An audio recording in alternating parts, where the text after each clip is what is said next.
ایک روز ایک دشمن امام جعفر صادق علیہ السلام کی خدمت میں آیا اور کہنے لگا کہ اگر آپ کا کوئی چاہنے والا گناہ کرے تو اس کی عاقبت کیا ہوگی؟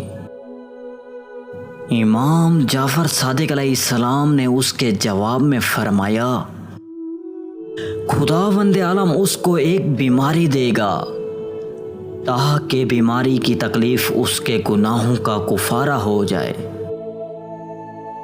تو اس شخص نے دوبارہ پوچھا،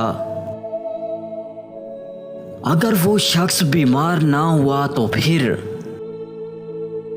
تو امام جعفر صادق علیہ السلام نے فرمایا، پروردگار عالم ایک برا پڑوسی اس کو دے گا تاکہ اس کو تکلیف پہنچائے، اور پڑوسی کا یہ آزار و تکلیف اس کے گناہوں کا کفارہ قرار پائے۔ تو وہ آدمی پھر بولنے لگا، اگر برا پڑوسی بھی اس کو نہ ملا تو تب؟ امام جعفر صادق علیہ السلام نے پھر فرمایا، اللہ تعالیٰ اس کو برا دوست عطا فرمائے گا تاکہ وہ دوست اس کو تکلیف پہنچائے اور وہ تکلیف اس کے گناہوں کا کفارہ ہو۔ تو اس شخص نے پھر فرمایا، اگر برا دوست بھی اس کو نہیں ملا تو پھر؟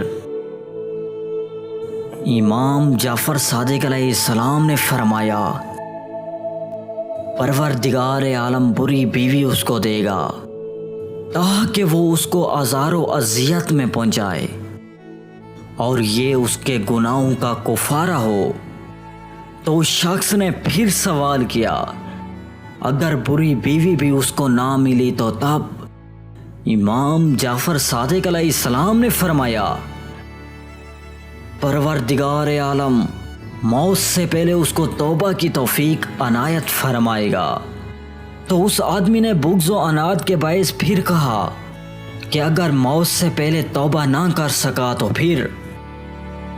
پھر امام جعفر صادق علیہ السلام نے فرمایا، اے شخص تیری آنکھوں میں خاک ہو، ہم اس کی شفاعت کریں گے، ہم اس کی شفاعت کریں گے۔